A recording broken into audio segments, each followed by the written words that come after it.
Bonjour tout le monde, bienvenue sur la chaîne JS Tech. Aujourd'hui dans cette vidéo, je vous présente la nouvelle Laser Master 3 de chez Ortur. Et oui, Ortur m'ont communiqué en me demandant si je serais intéressé de tester leur nouvelle machine, la Master 3. J'ai dit oui avec plaisir, donc je ne suis pas payé. Ils me l'ont tout simplement fait parvenir gratuitement. Ortur ont travaillé quand même un an à développer ce nouveau produit-là dans le but de la rendre plus facile à utiliser, plus performante et avec plus d'options et plus. Alors, qu'est-ce qu'on a de plus dans cette nouvelle graveuse laser-là? On parle d'une vitesse pouvant aller jusqu'à 20 000 mm/min avec une précision de 0.01, ce qui est quand même le double de l'ancien modèle. Alors, vraiment intéressant pour ça. On parle d'un assemblage en 3 étapes qui prend normalement 10 minutes. Vous me connaissez, ça va prendre plus que 10 minutes. Mais je suis le même, j'aime ça, moi. Ensuite, on parle d'une impression directe. Qu'est-ce que c'est ça? C'est simple, ils ont travaillé à développer une application cellulaire. Alors, vous prenez votre cellulaire, vous prenez plein de photos et vous pouvez sans problème prendre les dites photos et les envoyer directement dans la graveuse pour en faire une gravure. Et il semblerait que c'est simple et que le résultat est bien. Alors, on va le tester. Ensuite, on parle de cette protection de sécurité. Alors, ça, c'est un plus. On en avait juste 5, je crois, dans l'ancien modèle. Alors, avec cette protection de sécurité, c'est un plus. Puis, il y en a une que j'aime en particulier, c'est celle avec la clé. C'est une petite clé qu'on vient fermer et ouvrir pour la bloquer complètement. Alors, si vous avez des enfants, ça peut être pratique. Vous la bloquez avec votre clé, vous jetez la clé ou vous l'avalez. Terminé, plus de danger. Ensuite, qu'est-ce qu'on a de plus? On parle de plusieurs connectivités disponibles. Ça veut dire qu'on a du sans fil, USB, carte SD, disque U et aussi des liens AP hotspot. Alors, on a pas mal de fonctionnalités. On a un module laser de 10 watts qui est nouveau pour Ortur. Alors, des modules laser de 10 watts, il y en a quand même depuis quelques temps de sortie, mais pour Ortur, c'est le premier modèle. Alors, ce qui est intéressant avec ce nouveau modèle-là, on parle d'une 4e génération de faisceau compressé. On parle aussi d'un focal de 0.05 par 0.1. Alors, je ne sais pas pourquoi le 0.1, alors que j'ai d'autres lasers qui ont du 0.08 par 0.08, j'ai même vu du 0.06 par 0.06. Alors 0.5 c'est super bon, mais 0.1 je ne sais pas pourquoi. C'est rectangulaire, je ne sais pas si ça a un impact sur la gravure, si c'est mieux. On va l'essayer, on va le voir. Moi si les images sortent belles, pas de problème avec ça. Ensuite, on peut faire bien entendu des coupes de 20 mm dans le bois et 30 mm dans l'acrylique. C'est pas mal standard pour un laser de 10 watts. Et ce qui est intéressant, c'est que le nouveau module laser, ils ont installé le système d'air intégré dedans directement. Alors, plus besoin d'acheter d'adapteurs ou de mettre des adapteurs, c'est directement intégré. On a juste à rentrer un petit tuyau sur le dessus et voilà. Bien entendu, la pompe à l'air est en option, il faut en avoir une ou s'en acheter une. Est-ce qu'il y a d'autres fonctionnalités? Je ne crois pas. J'ai pas mal fait le tour. Ils ont développé une nouvelle structure de profilé. Alors ça, c'est vraiment génial pour ma part. Si j'ai hâte de la monter pour voir, parce que de la manière qu'ils ont fait ça, c'est que les profilés viennent s'incruster un dans l'autre, puis ça vient comme auto-ajuster votre éclairage de machine. Alors, j'ai bien hâte de la monter pour voir qu'est-ce que ça va donner côté qualité de montage et autres. Donc, c'est pas mal ce qui met fin à toutes les particularités de la graveuse. Fait ce qu'on va faire les changements de caméra et on va regarder le déballage et le montage. Alors, on va maintenant déballer la nouvelle laser de chez Ortur, la Master 3. On va ouvrir la boîte. Je ne vous cacherai pas que j'avais hâte. Donc, on ouvre ça comme ça. Et voilà. Yop, comme ça. Alors, on a un petit styrofoam. Petit livre d'instructions qui est quand même intéressant. Il est en couleur. Donc, petit livre. On met ça de côté. Oh, regardez si c'est beau. Hein? Regardez si c'est beau. Moi, j'aime ça. Ça sent bon, hein? Ça sent le nœud. On est de même, on aime ça, nous autres. Alors, super de beaux profilés. Vraiment une belle devanture. Le petit bouton pour l'arrêt, ici, en rond. Génial. La fameuse petite clé ici et le bouton pour la démarrer. Alors, on met ça de côté. On a l'autre profilé qui est ici. Et voilà, je vous le montre. Donc, on a le petit interrupteur en arrière pour l'axe rotatif. Alors, on met ça de côté. Je vais vous faire des gros plans tantôt, ce sera pas long. Et on a plus besoin de ça. Et maintenant, l'autre partie en dessous, je peux peut-être la mettre de même pour mieux vous montrer.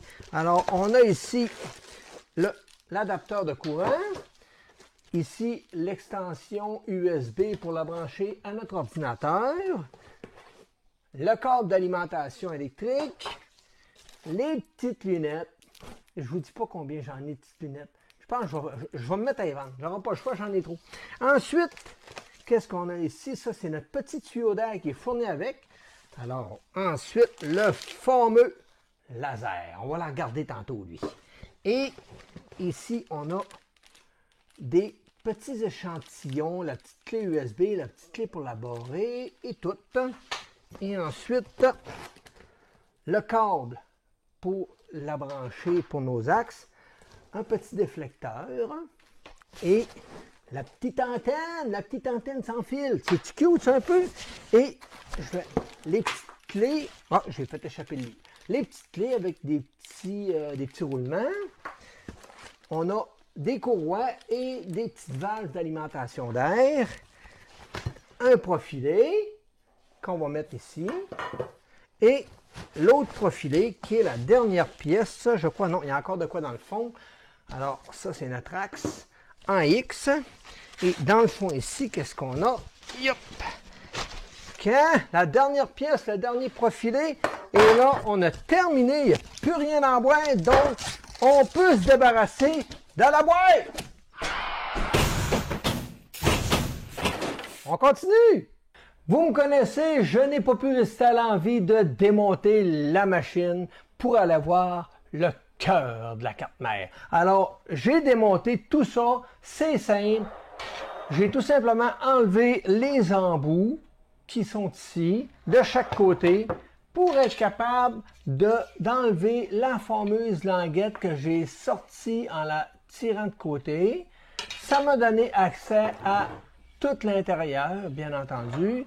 J'ai enlevé les vis qui se trouvaient ici et ça m'a donné accès à la dite carte. Bien entendu, je ne sais pas si c'est en dévissant mes vis, mais les petites tourettes qui sont ici, un petit peu partout, ont pris du jeu. Alors, j'ai dû les resserrer moi-même manuellement pour m'assurer que lorsque je vais la remonter, ces tourettes-là n'auront pas de jeu.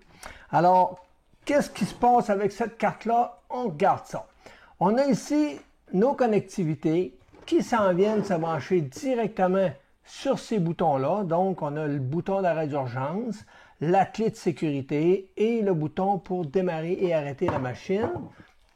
On a ensuite notre petite carte sans fil qui est une ESP32. On a le port pour la carte microSD. On a ici le bouton pour le boot et le bouton reset. On a nos connectivités pour les drivers moteurs et autres. Ensuite, on a ici le radiateur qui comprend les drivers moteurs. J'en compte 3. Quand je regarde en dessous, là, dans le côté, j'en compte 3. Est-ce que c'est 3 drivers moteurs? Donc, ça voudrait dire que les deux Y sont alimentés par des drivers séparés avec un driver pour le X. Sûrement, je ne vois pas d'autre chose. Ça voudrait dire que si c'est ça, ça voudrait dire que c'est le SP32 qui contrôle, qui est le processeur dans le fond de la carte, parce que je ne vois aucun autre processeur en dessous de la carte.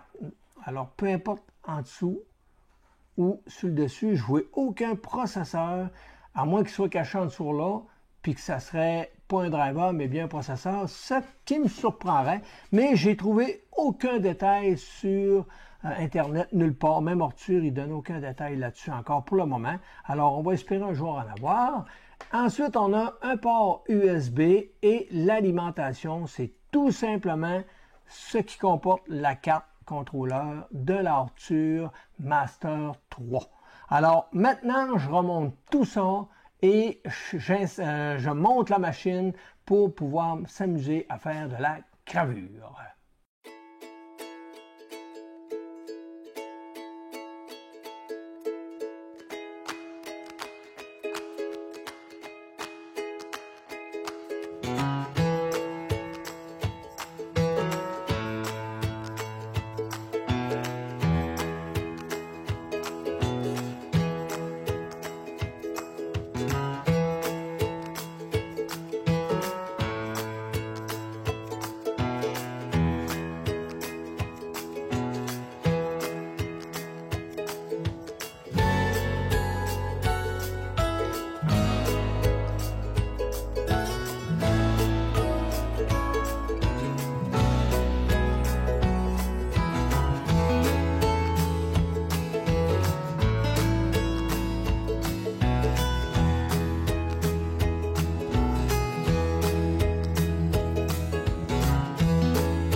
Alors, le premier démarrage est simple. On branche la laser sur l'alimentation et on peut aussi brancher l'USB sur notre ordinateur, aucun problème.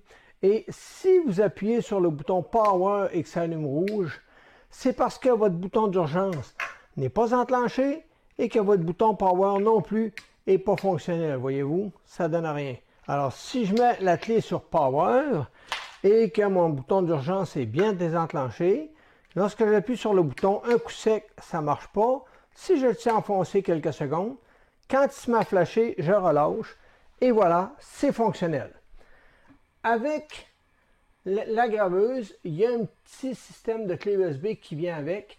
On enlève la carte micro SD qui est là et on va la placer directement dans la fente micro SD en arrière ici. Comme ça, on va pouvoir aller porter des fichiers dans la graveuse pour pouvoir graver nos futurs projets. Alors, c'est fait. Les ohms sont pris. Maintenant, on va regarder comment flasher le nouveau firmware pour cette graveuse-là. Alors, pour flasher le firmware de notre nouvelle graveuse laser, c'est simple. On appuie sur le bouton, on le tient enfoncé et en arrière, on appuie un coup sec sur Reset. Puis, on lâche notre bouton. Et automatiquement, il y a une fenêtre qui apparaît à notre écran comme on vient de voir. Et la lumière ici flash vert, bleu, rouge. Alors, on s'en va maintenant à l'ordinateur pour voir comment ça fonctionne. Alors, c'est simple. On a maintenant la fenêtre qui nous est ouverte ici de Ortur Laser. C'est la fenêtre de notre graveuse laser. Et ici, j'ai le téléchargement du nouveau firmware que Ortur ont développé. Ils m'ont demandé même d'attendre avant de faire la vidéo que le firmware soit corrigé. Donc, à cette heure qu'il l'est, je peux faire la vidéo. Alors, c'est simple. On prend le firmware et on s'en vient le déplacer tout simplement ici et on le lâche. Et automatiquement, l'ordinateur va copier le nouveau fichier dans la graveuse laser. Et une fois copié, automatiquement, la graveuse laser, quand elle va voir le fichier .bin, va mettre à jour d'elle-même son firmware et va s'éteindre. Et on va juste avoir besoin de réallumer la graveuse. Et voilà, c'est fait. Il nous reste tout simplement plus qu'à rallumer la graveuse et c'est tout. Alors, pour une raison que j'ignore, pour que ma graveuse fonctionne, il fallait que la clé soit de cette position-là. Et un coup que le firmware a été reflashé, j'arrive pour la redémarrer comme ceci. Et ça allume rouge, ça veut pas. Alors, je comprenais pas. Donc, j'ai dit, c'est quoi la clé dans le bon sens? Je comprenais pas. Donc, j'ai fermé la clé et bizarrement, quand je ferme la clé, alors, ça fonctionne. Donc, le nouveau firmware a inversé la clé. Alors, faites pas le saut si vous changez votre firmware. Vous allez peut-être devoir mettre la clé dans l'autre sens pour que ça fonctionne. Alors, ils ont corrigé ce problème-là, j'imagine. Alors, et voilà. On est prêt maintenant à faire des tests. Alors, on va maintenant regarder pour l'application sur le cellulaire. Alors, je vais utiliser mon cellulaire Android, mais vous pouvez aussi le faire avec votre iPhone sans aucun problème. Alors, c'est simple, vous allez dans le Play Store et vous téléchargez, vous faites une recherche de Laser Explorer et automatiquement, vous allez tomber sur cette application-là. Vous faites installer et une fois installé, on va regarder comment ça fonctionne.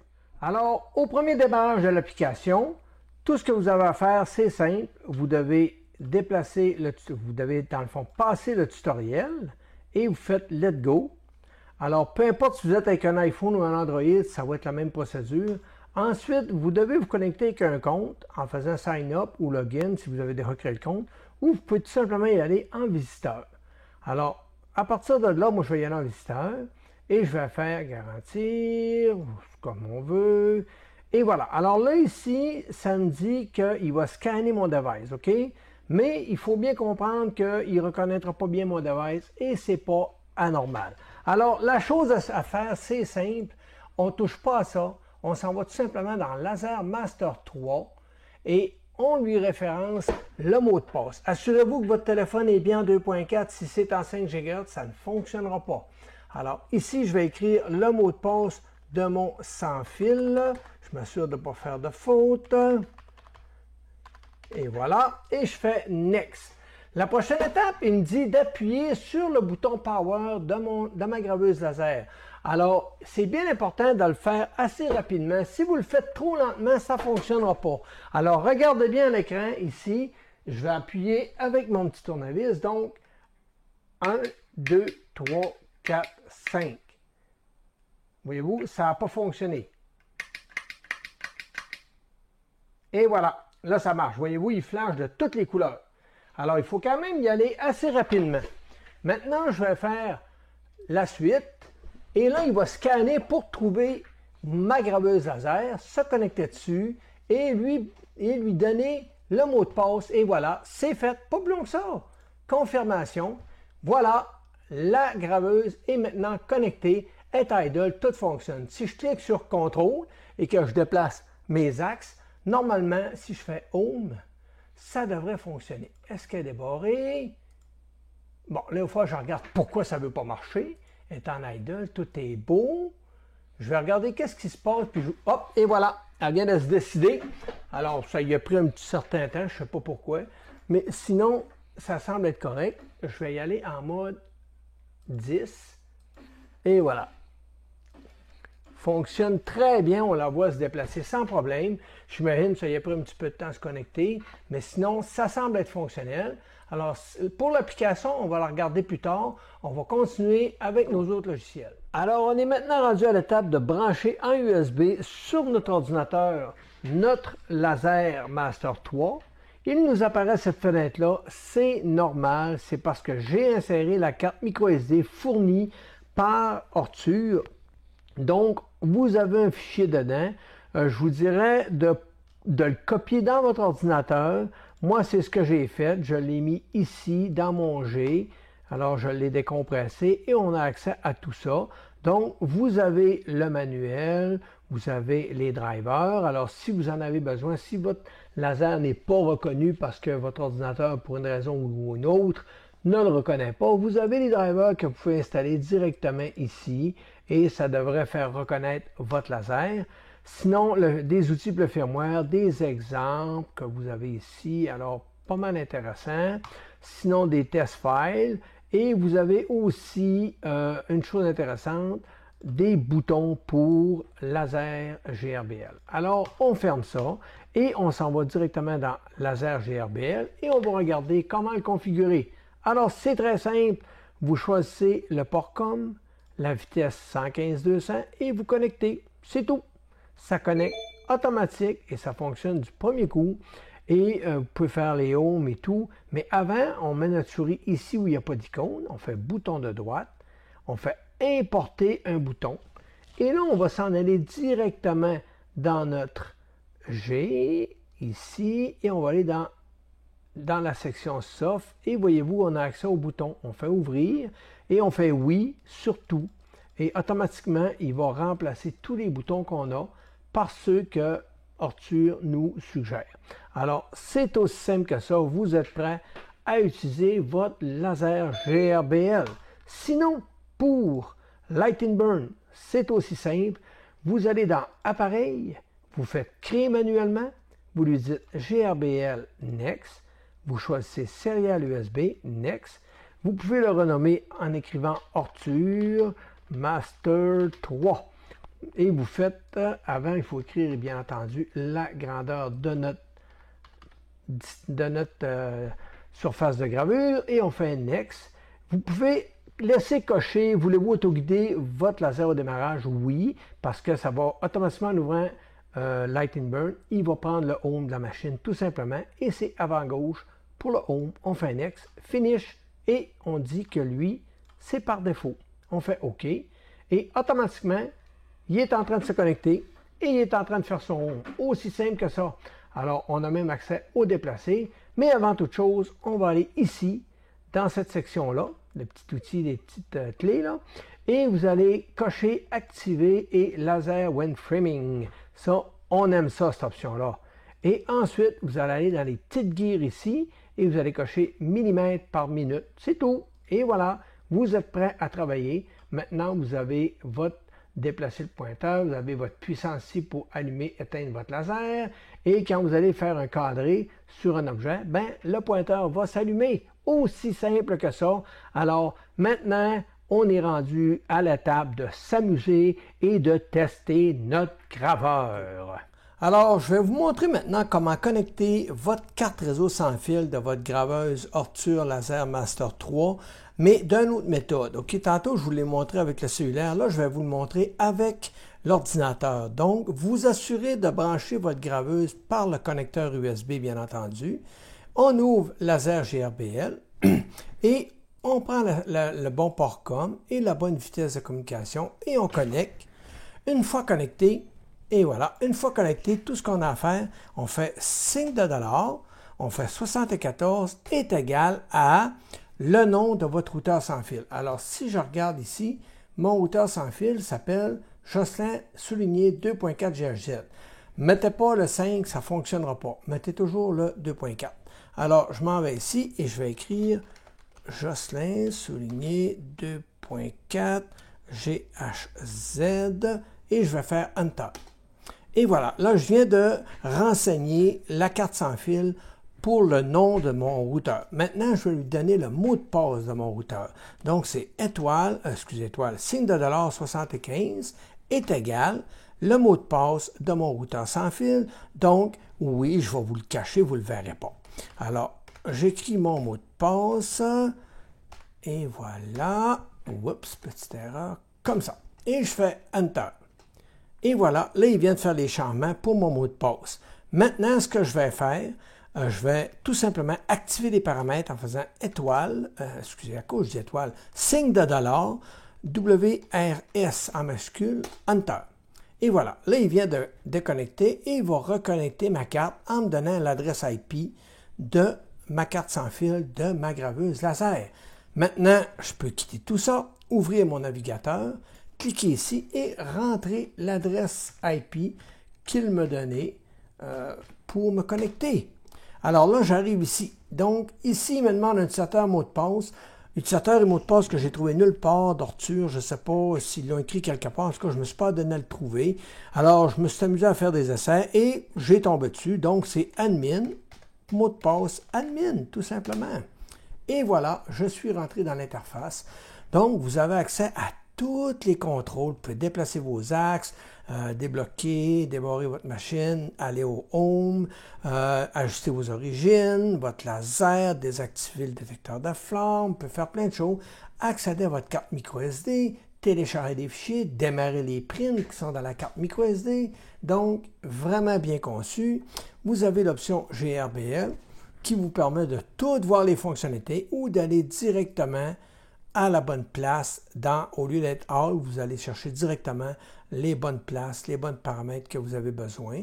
Et vous pouvez voir tous les paramètres du GRBL sans aucun problème et vous amuser à les modifier. Alors, si vous allez dans All, exemple, et que je m'en vais, je voudrais changer mon adresse IP ou la mettre fixe, changer mon utilisateur mot de passe, je peux le faire. Je peux m'amuser à faire tout ce que je veux. Tout est là, bien détaillé. Donc, rien de trop compliqué, je vous dirais. Il faut juste prendre 2-3 petites minutes pour l'étudier. Mais dans l'ensemble, ça se fait assez bien. Vous avez plein d'options, en tout cas. Sinon, vous avez le système qui, lui, va vous permettre de dire « Hey, je ne veux pas être en automatique, mais bien en statique. » Alors, à partir de là, vous allez pouvoir lui pousser l'adresse IP que vous voulez. Donc, vraiment intéressant, bien conçu. Si ça vous tente, bien, vous pouvez y accéder. Vous avez encore d'autres paramètres ici. Le Wi-Fi. Donc, on a les files. Si vous auriez des mises à jour, alors, là, il vous dit que c'est ça, télécharger le firmware, en tout cas. Fait là, on pourrait sélectionner le firmware et le télécharger directement là. Sinon, voir le statut de notre machine, qui est le SP32-S2, avec une fréquence de 240 MHz. Donc, on voit toutes les informations qu'on a ici. Sinon, c'est ce qui fait pas mal le tour de la section sans fil via votre interface web. Vous avez ici aussi des sign-out et le petit power pour fermer la machine en cas d'urgence. Alors, c'est ce qui met fin à cette portion-là. Je ne voulais pas en parler, mais j'ai dit qu'on va en parler, ça va être fait. Alors là, je m'en vais pour faire la conclusion de cette vidéo-là.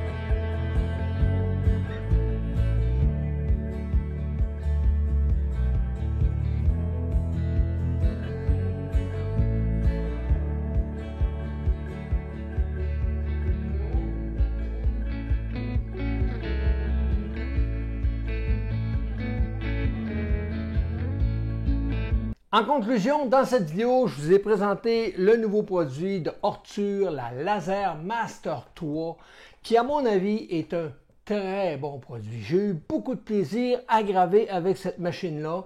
Je vais vous montrer les gravures que j'ai faites et après je vais vous parler de ce que j'ai aimé, de ce que je n'ai pas aimé. Alors, je vous montre ça tout de suite, ça ne sera pas long. Donc, j'ai fait un test sur une gravure sur du bois et mes premiers réglages n'étaient pas parfaits. Alors, ça donne ça ici. Comme vous pouvez voir, c'était quand même bien, mais pas parfait. Alors, j'ai dit, on va travailler pour que ce soit un petit peu mieux. Alors, j'ai refait d'autres tests. Je me suis fait des tests ici pour déterminer comment bien ajuster mon laser. Ensuite, j'ai réussi à sortir cette image-là, qui a quand même bien sorti pour du bois, là. Fait que je ne suis pas fâché de ça. Ça peut être mieux, oui, mais c'est ça. Ça dépend toujours des matériaux. Hein. Il y a beaucoup de variantes dans un graveur laser. T'sais, on a les matériaux, la force du laser, la vitesse de déplacement. Il y a plein de variantes. D'un bois à l'autre, ça varie. D'un matériau à l'autre, c'est variable. Donc, pas toujours facile de trouver des bons réglages. Ensuite, je me suis amusé à graver sur une toile en carton. Ça a donné ça. Et ici, comme vous voyez, il y a comme un démarquage de noir. Là, c'est parce que j'ai enlevé l'RA6 et je l'ai remis. Alors, c'est tout le temps une question. Quand on met l'RA6, c'est moins foncé que quand on l'enlève, c'est plus foncé. Alors, c'est un exemple de ce que j'ai fait. Maintenant, j'ai dit, on va essayer une photo. Alors, j'ai fait une photo. Et voilà, ça a quand même bien sorti pour de la toile. Donc, je ne suis pas fâché de la photo. Maintenant, j'ai dit, on va tester avec une petite boîte en carton. Alors, voici ce que ça a donné. C'est pas magique. C'est pas magique, mais c'est pas mauvais non plus dans l'ensemble. Alors, il y a de l'amélioration à faire sur mon carton. C'est pas parfait. Maintenant, j'ai dit, on va faire des tests pour voir si l'RA6 fonctionne bien parce qu'on a le petit tuyau d'RA6 intégré. Alors, j'ai fait des tests. J'ai découpé cette pièce-là sans RA6 et on voit ce que ça donne. Bien entendu, j'étais sur mon nid en lit d'abeille. Alors, ça n'a quand même pas brûlé en dessous, là. J'ai refait le même test avec l'RA6, les mêmes réglages. J'ai tout simplement redémarré la gravure. On voit que ça a mieux coupé et que c'est plus propre. Donc, l'RA6 fonctionne très bien sur ce produit-là. J'ai fait un test sur un miroir, mais c'est pas magique, je vous dirais. Je vais vous montrer, mais il va y avoir beaucoup de reflets, je pense. Fait que, je sais pas, ça va être très dur de vous montrer. Il va y avoir beaucoup de reflets, là. Mais j'ai fait le paysage, c'est pas parfait. Je l'ai recouvert ensuite d'une peinture noire pour voir ce que ça ferait, mais j'ai pas aimé mes résultats. Comme je vous ai dit dans mes autres vidéos, je vais peaufiner ma technique sur le vitre et le miroir, puis je vais sûrement atteindre un niveau supérieur. Ensuite, j'ai fait des tests de découpe avec un bois assez mou. Ça a très bien découpé. J'ai ma petite pièce qui est là, je vais vous la montrer. Alors, on parle de 13 mm, 12.9, 12.8 mm. Là. Ça a bien coupé en 2-3 passes, OK? 3 passes faciles. C'est pas le... Je sais pas, on dirait qu'il coupe moins que mes autres. Mais c'est peut-être une idée que je me fais. J'ai vraiment fait d'autres tests de coupe là, avec ce petit bois-là qui est un bois très dur et j'ai atteint pas mal les mêmes profondeurs. On parle de 14, 15, je suis même allé à 17 à un certain moment donné. Fait que c'est tout le temps dépendamment du bois. Fait que quand on dit qu'il peut couper jusqu'à 20 mm dans le bois, 30 mm dans l'acrylique, je crois que oui, c'est possible sans trop de problèmes, mais il va falloir vraiment, ça va dépendre du matériel. C'est pas vrai qu'on peut couper n'importe quoi à n'importe quel bois, excusez, à 20 mm. Sinon, j'ai fait des tests sur des petites plaques en aluminium, des grandes plaques de carte d'affaires. Et voici ce que ça a donné. J'ai gravé mon logo. Donc, ça me donnait ça. Quand même pas choquant, là, OK? Ça a bien sorti malgré tout, mais ça manque un peu de netteté. On va le dire comme il faut. Excusez. J'ai maintenant essayé de faire une photo de chien. Ça n'a pas été parfait tout de suite non plus. Ça manque un petit peu un petit peu d'amour.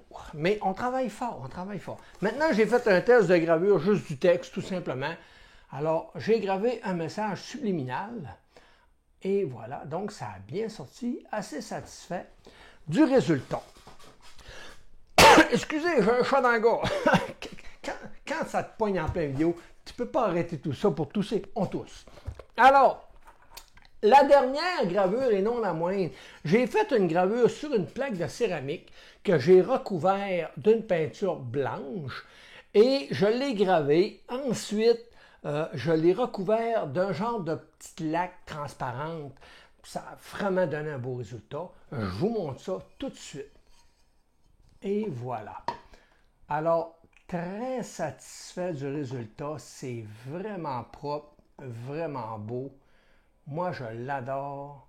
Je ne sais pas si la caméra donne un bon rendu, là, mais c'est vraiment beau. Tous les détails sont là. On voit les jeux d'ombre, on voit tous les détails de gris, de noir. C'est vraiment magique. Pour ce qui est... Alors, on va parler de la machine. Maintenant qu'on a fait le tour des gravures, on va maintenant parler de la machine. La machine va vraiment bien. L'application cellulaire, c'est parfait. Je l'ai testé, ça fonctionne bien. Je ne l'ai pas montré parce que ça fait trop de choses à montrer dans la vidéo, mais sensiblement, vous téléchargez l'application, vous l'installez. Mais voilà, c'est aussi simple que ça. Je vous ai montré comment la connecter. Il reste juste maintenant à faire vos propres créations dans cette application-là. Sinon, dans l'ensemble, j'ai vécu aucun problème avec la machine. Petit fait, quand j'ai flashé le firmware, parce qu'on m'avait demandé de flasher le firmware avant de faire la vidéo, au début, il fallait que j'appuie sur le bouton, même si je mettais la clé dans un sens, il fallait que j'appuie sur le bouton pour qu'elle démarre. Un coup, le firmware flashé, je fais juste tourner la clé, puis elle démarre, vient faire son home et elle est prête à fonctionner. Donc, ça a rajouté des fonctionnalités, puis ça a aussi inversé ma clé. Ma clé devait être dans le mauvais sens avant, là, elle est rendue dans le bon sens. Alors, mais ça fonctionne tout très bien. Il y a une chose que je vais devoir faire, c'est réajuster un petit peu mon axe en X ici. Lorsqu'elle vient faire son home en X, lorsqu'elle a terminé, elle donne un petit coup là. Fait que ça, c'est parce que mon axe est peut-être pas vraiment parallèle d'un côté à l'autre. Fait que ça s'ajuste bien. Je vais juste dévisser les vis dans les bouts, puis replacer les homes à la bonne place, puis resserrer ça, puis c'est réglé. Dans l'ensemble, j'ai pas eu de problème. Il y a juste une chose que j'ai pas aimé. Deux choses. Je vous dirais qu'il y a deux choses que j'ai. Trois choses. Voyons, trois choses. Je suis rendu à trois. Alors, c'est pas grave. C'est juste des petites banalités, mais qui sont quand même à regarder. Alors, la première, c'est ici, ils ont mis le moteur en dessous de l'axe X. Donc, quand j'arrive avec un plateau, je viens cogner dedans. Alors, si je mets un tapis à nid d'abeille, ben il y a des chances que si je mets une pièce moindrement trop grosse, que je vais venir cogner dedans. Alors ça, je comprends qu'il l'ait mis là, il n'y avait pas tellement de place à le mettre en haut, là, mais il y a beaucoup de modèles que le moteur est dans le bout tout simplement, comme ça libère tout l'espace du plateau. Alors, est-ce que c'est un problème? Pas vraiment, on est capable de contourner ça sans aucun problème. Pour moi, je ne vois pas ça comme un problème. Mais ça aurait pu être peut-être mieux placé, là. Mais en tout cas, ça va bien quand même. L'autre point, c'est le système ici. Lorsqu'on vient brancher le petit fil de courant, la petite alimentation et le tuyau d'air, quand on fait, parce qu'on s'entend qu'à avoir 20 000, hein, lorsqu'on fait des déplacements rapides, j'ai déjà vu pendant le passé nos imprimantes, les CR10, qui avaient des genres de connecteurs vissés. Et à la longue, le connecteur venait qu'à force de bouger, venait qu'à prendre du jeu, puis ça faisait défaut. Donc, ici, il n'y a rien qui retient ça. Fait qu'on voit le connecteur qui bouge beaucoup, beaucoup, beaucoup. J'aime pas ça. Pour ma part, j'aime pas voir le connecteur qui bouge autant que ça, surtout quand tu as fait des déplacements très rapides, là. Je suis pas très friand de ça. Ça n'a jamais fait de défaut pour le moment, mais je ne sais pas si au fil des années, ça ne deviendra pas un problème. Alors, j'ai parlé avec un ami, mon ami Samy, puis aussi Tactique 3D qui m'a créé un design. Je vais vous les mettre en lien dans la description. Alors, Tactique m'en a fait un, oui, mais j'ai utilisé le design de Samy pour cette vidéo-là. Alors, je vous montre les premiers modèles que j'ai faits, puis à quoi ça va servir. Alors, j'ai créé le premier modèle qui était, j'ai demandé à Samy de me le créer. Alors, j'ai fait ce modèle-là, qui est un petit capuchon qu'on vient mettre par-dessus le laser, qui permet de venir mettre notre connecteur ici et de mettre un attache, un genre de tie wrap, un attache pour bloquer le connecteur en question. Et ici, c'est mon entrée d'air. Mais je n'aimais pas mon entrée d'air. Donc, je l'ai refait et j'aimais pas ça. C'était trop haut. J'ai dit, ah, c'est pas beau ça. Non. Fait qu'on l'a refait et on a ensuite corrigé les trous et tout. Et ça a donné ce produit-là final. On a rajouté des trous pour les petites LED parce que sur le dessus, on a 2 petites LED. Donc, j'ai refait le design. C'est Samy qui l'a refait. Il a même mis sa marque de commerce, c'est important. Et voilà ce que ça donne. C'est simple. On enlève nos 2 connecteurs. On vient l'insérer sur le dessus. Il rentre sans problème avec un beau petit serrage.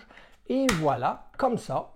Et tout ce qu'on a à faire, on vient rentrer notre fil de courant comme ça, notre alimentation d'air comme ça ici, et avec une attache que je ne trouverai pas bien entendu parce que je ne sais pas ce que je les ai mis, ils doivent être quelque part ici, ils sont là. Et voilà, ça me ressemble de ne pas me retrouver. Et voilà, avec une petite attache comme ça, on vient tout simplement la passer en arrière, comme ça ici, et on vient tout simplement la serrer. On a une petite encoche prévue à cet effet. Et voilà, on coupe. On la serre quand même assez dure. On coupe ça.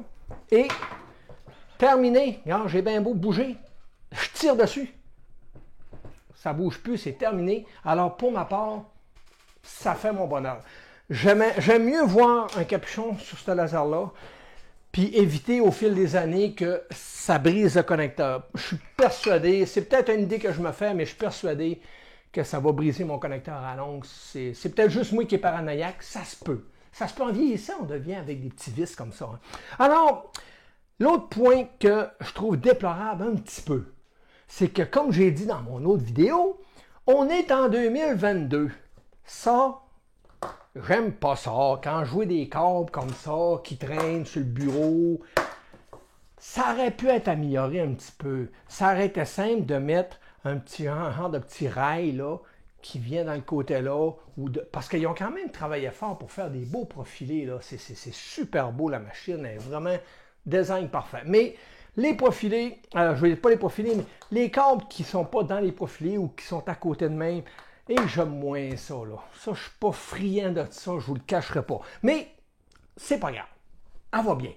L'autre point, quand j'ai utilisé le Rotary que j'ai resserré, j'ai utilisé le Rotary, on a un petit interrupteur en arrière. L'interrupteur, ça, c'est merveilleux. On active l'interrupteur sur le côté du Rotary.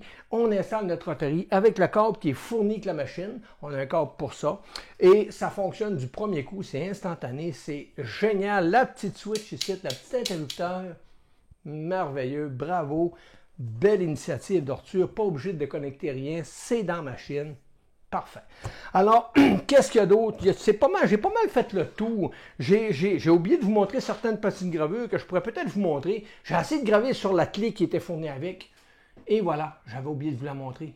Ça a quand même gravé, mais ça manquait un petit peu d'énergie. Et j'ai gravé sur du stainless, ça a bien sorti. Là, vous allez me dire, c'est quoi ça? C'est une mouche. Mais disons que c'était pas optimal comme procédure de gravure. Mais dans l'ensemble, j'ai adoré travailler avec la machine. Le sans-fil, c'est génial. Nos graveuses devraient toutes avoir du sans-fil comme ça. Il est rapide, il est fonctionnel. J'ai pu envoyer des pièces, les démarrer à distance. Tout est parfait. Tout est vraiment parfait, parfait. Il y a juste le bouton que j'ai pas réussi. J'aurais aimé ça, comme la X-Tool, mettre un fichier dans la carte microSD et en appuyant sur le bouton, ça part la gravure. Mais Xtool le fait, mais celle-ci, à date, j'ai pas réussi. C'est peut-être moi qui manquait d'informations, mais en tout cas, on a quand même travaillé fort sur cette vidéo-là. Là. Alors, c'est pas mal ce qui m'a fait la vidéo. Je pense que j'ai pas mal fait le tour. Alors, c'est pas mal ça qui va faire terminer la vidéo. Si vous avez aimé, n'oubliez pas, laissez un pouce en l'air. Laissez un commentaire et un petit cœur, pas un petit cœur, oui, une petite cloche, la petite cloche, c'est pas drôle. Ensuite, c'est tout. Fait que laissez-moi un commentaire, dites-moi ce que vous aimez, ce que vous n'avez pas aimé, puis c'est sûr que je vais refaire d'autres vidéos sur le produit. Je prévois aussi faire une vidéo sur comment je fais mes gravures, c'est quoi les techniques que j'ai utilisées, comment j'ai amené tout ça. Puis je vais essayer de vous peaufiner quelque chose de bien là, en faisant une vidéo sur comment utiliser Laser GRBL, Light Burn, Image Air et tous ces logiciels-là qui existent. Fait que je prévois la faire bientôt, je ne sais pas quand, parce que j'ai beaucoup de vidéos à faire. Là. Fait que c'est pas mal ça. Donc, en espérant que vous avez aimé la vidéo, n'oubliez pas de vous abonner, très important, les abonnements, c'est ce qui permet à ma chaîne de vivre. Alors, merci tout le monde, à la prochaine, bye bye.